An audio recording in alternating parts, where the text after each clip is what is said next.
So hello प्यारे बच्चों, ये है हमारी इनकम एंड एम्प्लॉयमेंट की यूनिट 1। क्लियर है?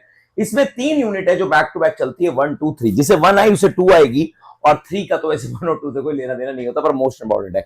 इससे 1 और 2 से एमसीक्यू आते हैं, 2 से केस स्टडीज आते हैं। खैर पहले 1 पढ़ते हैं, फिर 2 को देखना आप क्या लिखा है। Explain the Keynes law of consumption and psychological law of consumption. एक राइटर इकोनॉमिक्स हुए जिनका नाम है केन्स, जिनको आप माइक्रो इकोनॉमिक्स 11th में ही पढ़ चुके हो।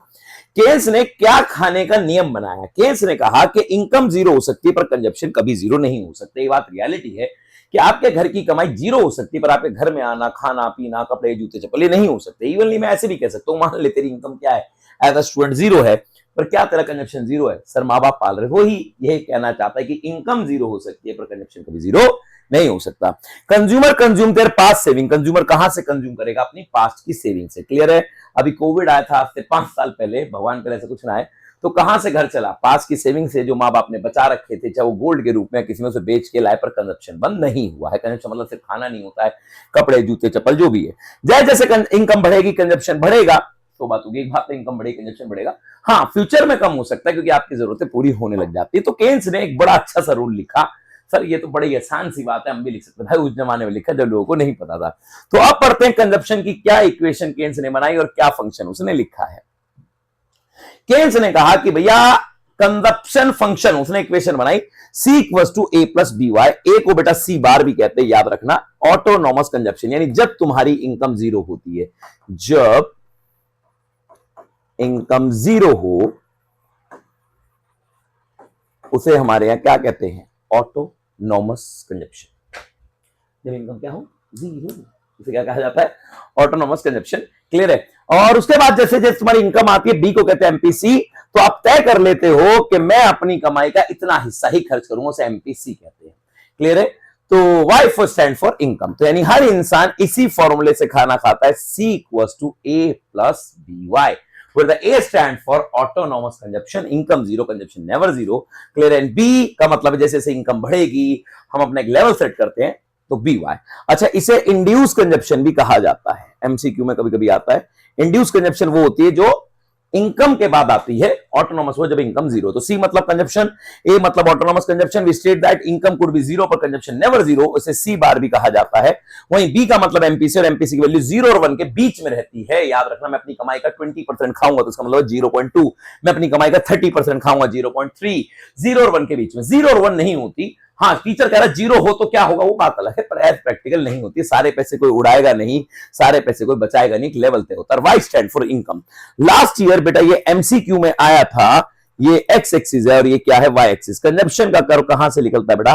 वाई एक्सिस से, क्योंकि वो कभी जीरो नहीं होता है। और यहां से लेकर यहां तक एक नाम दिया गया था, मैं लिख दूं, ए लिख दूं, तो ये क्या है? ऑटोनॉमस कंजप्शन है। यहां से लेकर यहां तक क्या है? ऑटोनॉमस कंजप्शन, जिसे सी बार भी कहते हैं। कंजप्शन अगर अपवर्ड स्लोपिंग होता पर निकलता वाई एक्सिस से। एमसीक्यू में टीचर दे सकता है और आपको पता होना चाहिए। तो केन्स ने बोला इनकम जीरो हो सकती है पर कंजप्शन कभी जीरो नहीं हो सकती। इंसान पास की सेविंग से खाता है, इनकम बढ़ने पर कंजप्शन बढ़ती है, पर आफ्टर द टाइम, कुछ समय बाद जो सच्ची आई है कि इनकम बढ़ने पर कंजप्शन उतनी नहीं बढ़ेगी। ये रियलिटी, वो लाइन मैंने लिखी नहीं है तो आप याद रख लो। तो C equals to A plus B Y, where the C is a consumption. A तुम्हारा मेरा घर सब इसी से चलता है, general and practical route. A का मतलब ऑटोनॉमस कंजप्शन, जिसे सी बार भी कहते हैं। बी मतलब एमपीसी होता है और वाई मतलब इनकम होता है। क्लियर है? तो बी मतलब एमपीसी 0 और 1 के बीच में होता है। कंजप्शन कर्व कहां से निकलता है? वाई एक्सिस से। तो ये कहा हमारे केन्स ने। अगला,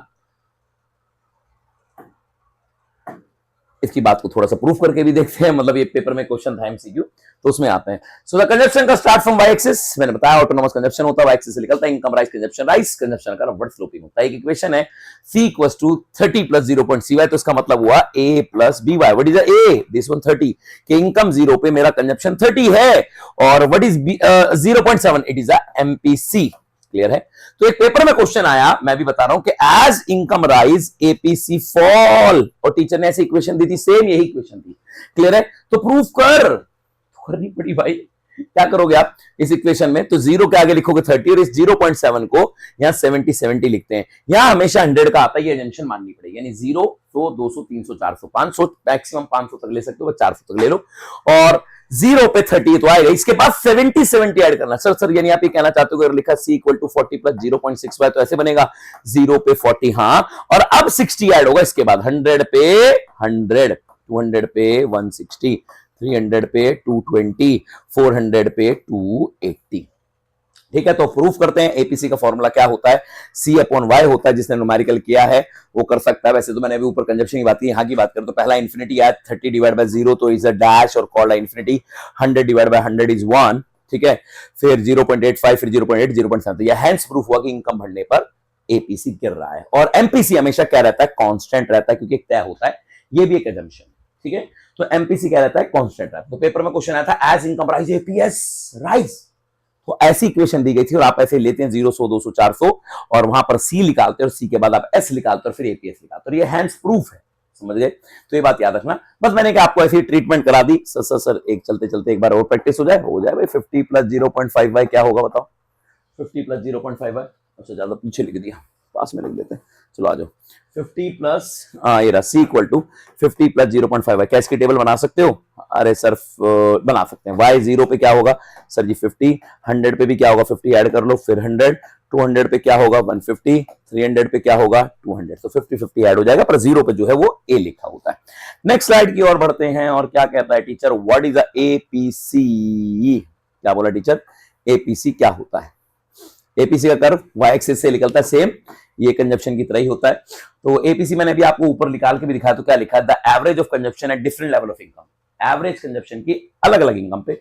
एपीसी कभी नेगेटिव नहीं होता, एपीसी कभी जीरो नहीं होता, ये बात ध्यान रखना कि कंजप्शन कभी नेगेटिव और जीरो नहीं होता। एमसीक्यू में आएगा। एपीसी एक हो सकता है जहां वाई सी के बराबर हो, और इसे ब्रेक इवन पॉइंट भी कहते हैं। एपीसी एक से ज्यादा भी हो सकता है जब कंजप्शन ज्यादा हो इनकम से, as income rise APS rise, ठीक है। एक पॉइंट और लिख सकते हो, एपीसी कैन लेस देन 1, और ऐसा कब हो सकता है, जब y बड़ा हो किससे, c से। ये भी पॉसिबल है, कोई ऐसी बड़ी बात नहीं है, पर जीरो नेगेटिव नहीं होगा। एक हो सकता है, एक से ज्यादा हो सकता है।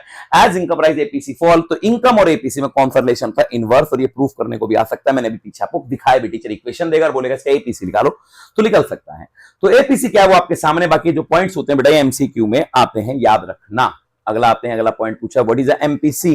एमपीसी सी सबका एक जैसा ही कर्व होता है। एमपीसी चेंज होता है, ऐसे ले लेते हैं चेंज, कि change in C upon change in y, ऐसे लिखा जाता है। तो due to change in income the change in consumption known MPC. MPC हमेशा पॉजिटिव और कांस्टेंट रहेगा, और 0 और 1 के बीच में होगा, तो नेगेटिव का तो कोई सवाल ही नहीं है। तो 0 और 1 के बीच में ही होगा और पॉजिटिव और कांस्टेंट रहेगा। क्लियर है। 0.7 तो आपने अपने तय कर लिया कि मैं अपनी जो इनकम है उसे 0.7 खाऊंगा। सर ऐसा कभी होता थोड़ी यार, मैं तो अपनी इनकम से कंजप्शन ही चेंज कर सकता हूं भाई। इको में कुछ बातें जंक्शन नहीं मानोगे तो आप इको नहीं पढ़ सकते, 100 बातों की एक बात, ठीक है। तो ये बात जंक्शन माननी पड़ती है कि एमपीसी क्या है, कांस्टेंट है। जब भी वो कमा रहा है तो उसका एक लिमिट वो खर्च कर रहा है, उसे चेंज नहीं कर रहा है। एपीसी चेंज हो सकता है। अगला, what about the saving function?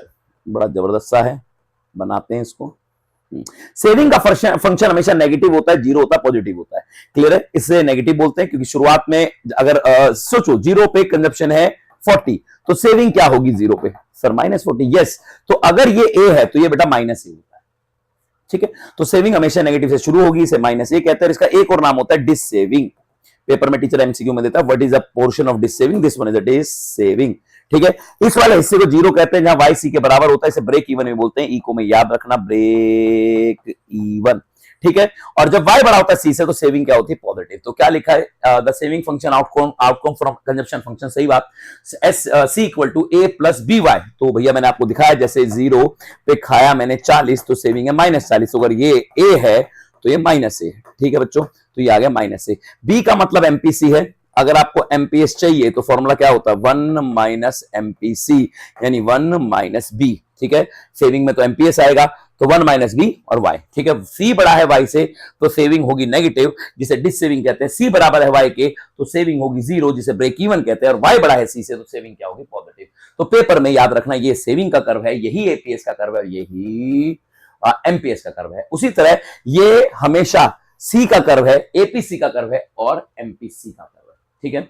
अब आते हैं इससे रिलेटेड क्वेश्चन आया कि एपीएस और एमपीएस निकालिए, तो मैंने आपको बताया कि टीचर आपको ऐसी इक्वेशन देगा, ठीक है, और आप इससे निकाल सकते हैं। देखो इसी से इक्वेशन बनी, अगर ये 30 है तो ये -30 है, 0.7 है तो ये 0.3 है, मतलब 1 में से माइनस है। फॉर एग्जाम्पल मैं आपको दूं 20 प्लस 0.8y, तो एस की इक्वेशन क्या बनेगी बेटा, -20 प्लस 0.2y, क्योंकि 1 में से माइनस होता है। क्लियर है सर? मानो अगर एस की इक्वेशन दी हो -30 प्लस 0.7y, तो सर सी की क्या बनेगी बेटा, सी की बनेगी +30, क्योंकि ये माइनस है तो ये होता है, और ये हमेशा मतलब एफ में दिया तो -1 से, सी में दिया तो -1 से, तो 0.3y होगी। तो सी से एफ निकलता है, एफ से सी निकल सकता है। तो अगर हम उसकी बात करें 0 पे 30, फिर मैंने बताया 100 कितने का दे रखा, 0.7, 70 मतलब वही आएगा। सेविंग निकाल लो y माइनस सी, न्यूमेरिकल में सी का होगा, 0 में से 30 गए, 100 में से 100 गए, 200 में से 30 70 गए। देखो कुछ भी पढ़ने के लिए पहले न्यूमेरिकल पढ़ लेना इसके, तभी आपको आएगा। 200 में से 240 गए तो 60, और 400 में से 310 गए तो 90। एपीएस निकालो, तो एपीएस का फॉर्मूला होता है S upon Y, typing mistake है, ठीक है जी। तो आप एस अपॉन वाई, पहले तो डैश ही आएगा, 0 divide by 100 is 0, 30 divide by 1 0.15, 0.2, 0.22। Hence proof income बढ़ने पर एपीएस बढ़ता है। टीचर इक्वेशन देके आपसे एपीएस निकलवा सकता है, तो आप वाई और सी निकालना, फिर एस निकालना, और आप उस एपीएस निकाल सकते हो। और एमपीएस एमपीसी की तरह हमेशा क्या रहता है, पॉजिटिव और कांस्टेंट, ठीक है। अब आते हैं इसके कुछ एमसीक्यूज पे कि एपीएस के बारे में हमें क्या पता चलता है। तो एपीएस का डायग्राम मैंने बताया, एस एपीएस और एमपीएस के डायग्राम सेम से ही रहते हैं, ये रहा, ठीक है जी। तो ये एपीएस का ही कर्व है, यही सेविंग का कर्व है। तो average of saving at different level of income, saving की एवरेज अलग अलग इनकम पे उसे बोलते हैं एपीएस। एपीएस जीरो नेगेटिव हो सकता है, पर एपीसी नहीं हो सकता, यानी उसका जस्ट उल्टा होता है। एपीएस कैन नेवर इवन, कभी आप ऐसे बोल सकते हैं मेरी कमाई और मेरी सेविंग बराबर है, इम्पॉसिबल। तो एपीएस एक भी नहीं हो सकता, एक से ज्यादा, मेरी सेविंग मेरी कमाई से ज्यादा, मैं 100 रुपए कमाता हूं 150 बचाता हूं, कैसे हो सकता है, ये भी नहीं हो सकता।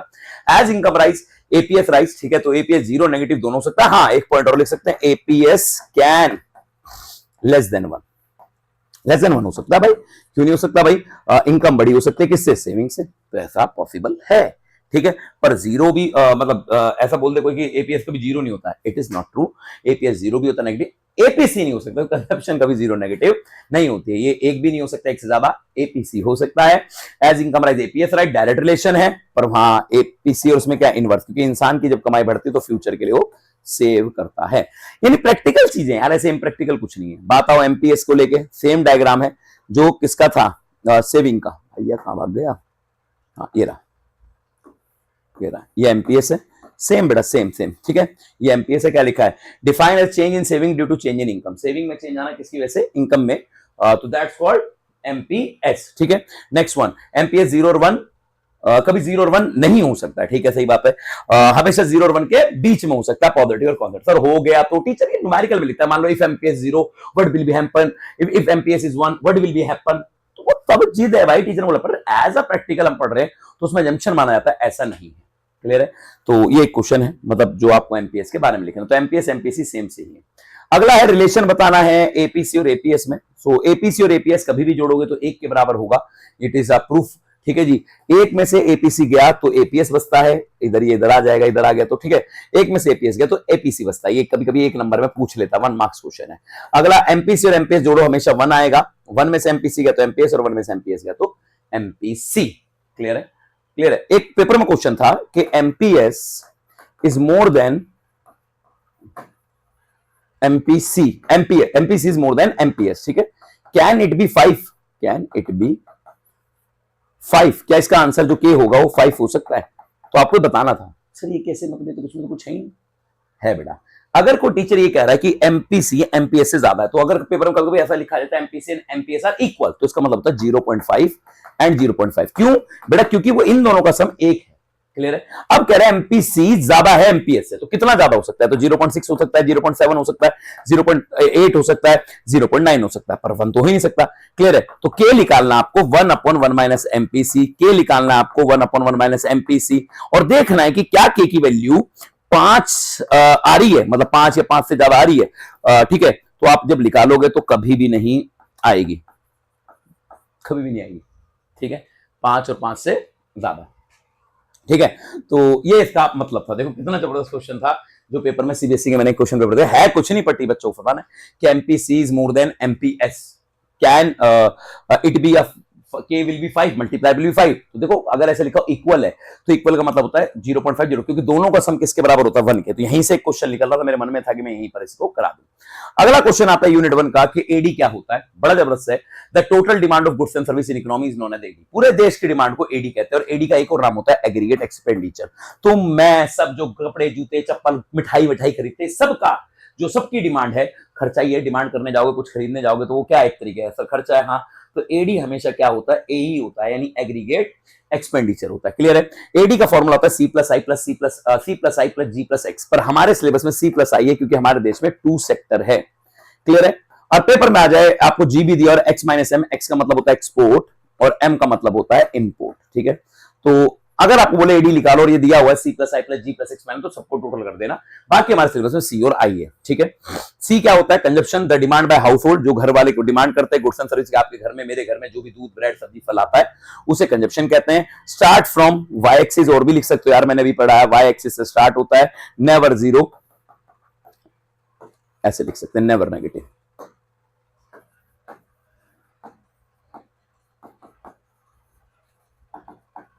तो ये है पॉइंट। ठीक है। अगला इन्वेस्टमेंट। इन्वेस्टमेंट मतलब कुछ चीज को खर्च बनाना, the expenditure on creation of assets, किसी प्रकार की चीजों के मतलब एसेट बनाने को इन्वेस्टमेंट कहते हैं। और इन्वेस्टमेंट मतलब प्रोडक्शन की कैपेसिटी बढ़ाता है, कुछ नया करोगे तो प्रोडक्शन की कैपेसिटी इंक्रीज होगी। तो AD is the sum of total demand in goods and service. Clear है। दो ही हम लेंगे, सी और आई, और इसे एग्रीगेट एक्सपेंडिचर भी कहते हैं। ठीक है। दो तरीके की इन्वेस्टमेंट होती है बेटा, वो कौन कौन सी इन्वेस्टमेंट होती है मैं आपको पहले क्लियर करता हूं, फिर हम आगे पढ़ते हैं। पहली इन्वेस्टमेंट का नाम है ऑटोनॉमस। ऑटोनॉमस इन्वेस्टमेंट वो इन्वेस्टमेंट होती है जिसे गवर्नमेंट करती है, और ये हमेशा पैरेलल टू एक्स एक्सिस होती है, क्योंकि प्रॉफिट मोटिव के लिए नहीं होती है। ठीक है। ऑटोनॉमस इन्वेस्टमेंट कहते हैं इसे। अगली होती है इंड्यूस, जो हमारे सिलेबस में नहीं है। क्लियर है, करंटली सिलेबस में नहीं है, और ये वो इन्वेस्टमेंट होती है जो प्रॉफिट के लिए की जाती है। जैसे प्राइवेट एंटरप्रेन्योर, अगर मैंने अपने बिजनेस में कोई पैसा लगाया तो प्रॉफिट के लालच में लगाया। ठीक है। बाकी मैंने दो को एक्सप्लेन कर रखा, मैंने बताया एडी में आपको सी प्लस आई लेना पड़ेगा। लिखा गवर्नमेंट, जी का मतलब क्या, गवर्नमेंट की डिमांड जो गवर्नमेंट खर्च करती है इकोनॉमी के अंदर। क्लियर है। नेट एक्सपोर्ट, जो हम एक्सपोर्ट और इंपोर्ट, यानी एक्सपोर्ट करेंगे तो भी हम कुछ बना के बेचेंगे तो भी डिमांड होगी, इंपोर्ट कर रहे तो वो तो डिमांड है ही। तो केन्स ने बोला यार सबसे देखो साउंड आता है सी का और आई का, क्लियर, या तो कंजप्शन का या इन्वेस्टमेंट का। तो हम एडी का फॉर्मूला सी प्लस आई लेंगे, और हमारे सिलेबस में 2 सेक्टर है इसलिए हम सी प्लस आई लेते हैं। बात करें कैसा कर्व होगा, तो बेटा जैसे कि हमने बताया कि हमारे सिलेबस में ऑटोनॉमस इन्वेस्टमेंट है, वो इन्वेस्टमेंट जो फिक्स है। सरकार एक हाईवे बनाती है कि हाईवे 3000 करोड़ से बना है, तो सरकार बना के भूल जाती है चाहे उससे 1 रुपया आए या ना आए। कंजप्शन अगर वाई एक्सिस से निकलता है तो एडी दोनों का सम होता है, और एडी हमेशा सी और आई के ऊपर से होता है। टीचर हमेशा आपको एमसीक्यू में भी देगा क्या AD curve is above from C and I, you said yes, क्योंकि वो दोनों का सम होता है भाई, एक और एक जोड़ो तो 2 ही होता है। क्लियर। आई का मतलब पैरेलल टू एक्स एक्सिस, मैं बता चुका हूं कि ऑटोनॉमस इन्वेस्टमेंट वो इन्वेस्टमेंट होती है जो प्रॉफिट मोटिव के लिए नहीं होती है। तो 2-4 लाइनें और लिख सकते हो, अगर पेपर में एडी आ गया तुम्हारे भाग्य ही खुल जाएंगे कि AD is a sum of C and I. C कहां से निकलता है, वाई, आई कहां से निकलता है। ठीक है। और दिख रहा है कर्व में कि वो वाई एक्सिस से निकलेगा, क्योंकि कंजप्शन जीरो नहीं तो एडी भी कभी जीरो नहीं हो सकता। तो ये 2-4 लाइनें और फेंक के आप लिख दो। What is as? एएस का मतलब होता है एग्रीगेट सप्लाई। एक मिठाई वाले की दुकान में 500 किलो मिठाई अगर बिक गई तो उस पर क्या आएंगे पैसे। मैं एक दुकान की बात कर रहा हूं, सोचो पूरे देश में जो चीज अवेलेबल है खरीदने के लिए उसे एएस कहते हैं, टोटल सप्लाई। और टोटल सप्लाई जो है ना वो इनकम के बराबर होती है। सर कैसे? मैंने क्या बताया कि 500 किलो मिठाई बिकी तो उसके बाद क्या आएंगे पैसे। इसे सोचो देश में जो भी चीज बन रही है अगर वो बिके तो क्या आएगा पैसे। इसलिए एएस को नेशनल इनकम और एनएनपीएफसी भी कहते हैं। नेशनल इनकम का दूसरा नाम क्या होता है? एनएनपीएफसी। ठीक है। The money value of total supplies, economy में जितनी भी टोटल सप्लाई अवेलेबल है गुड्स एंड सर्विस की, जिसे हम खरीद सकते हैं, कच्चा माल खरीद सकते हैं, क्लियर है, तो उसे कहा जाता है एएस। जिसके पास जो है, जो कोई मैदा बेच रहा है तो उसके पास जो है अगर वो बिक जाए तो उसमें पैसा आएगा, दैट्स कॉल्ड एएस। एएस क्या नाम नेशनल इनकम भी कहलाता है, क्योंकि एएस मतलब इनकम, बिक गया तो पैसा आएगा। सो हम अपनी कमाई के 2 ही काम कर सकते हैं, या तो खा सकते हैं या बचा सकते हैं। एएस का कर बेटा ओरिजिन से निकलता है, क्योंकि इनकम जीरो हो सकती है, 45 डिग्री का होता है। एक बार एमसीक्यू में आया था, इसे इक्वी डिस्टेंस कर्व भी कहते हैं। इक्वी डिस्टेंस का मतलब होता है वायर एक्स के बीच में से जाना। तो start from origin upward sloping 45 degree का होता है, एक्स और वाई के बीच में जाता है, ये हमेशा पॉजिटिव होता है। क्लियर है। तो हम अपनी कमाई को तो खा सकते हैं या बचा सकते हैं। ये हमारा यूनिट 1 का लास्ट क्वेश्चन है। मैं इसे 2 बार बनाना सिखाऊंगा और आपको बनाना पेपर में आता है। Explain break even point graphically. Graphically डाइवर्सी क्या कह सकता है उसको, डाइवर्ट करके दिखाओ, यानी ड्रॉ करके दिखाओ, या डेरिवेशन करके दिखाओ। तो कैसे करना है देखो बेटा। ब्रेक इवन पॉइंट ये तो हमें पता है कि सी और वाई जहां पर बराबर होते हैं उसे कहते हैं S0 होता है। तो मैं 2 बार बना के दिखाऊंगा। ऐसे आपको 2 लाइनें खींचनी है प्यारे बच्चों। ये दिखाना आपको एएस यानी वाई, ये दिखाना टेढ़ा सा निकाल के सी, और जहां वाई और सी बराबर ऐसे लाइन खींच दो, वहां पर सेविंग होगी 0, यहां पर सेविंग नेगेटिव और यहां पॉजिटिव। ये आपके पास आ गया।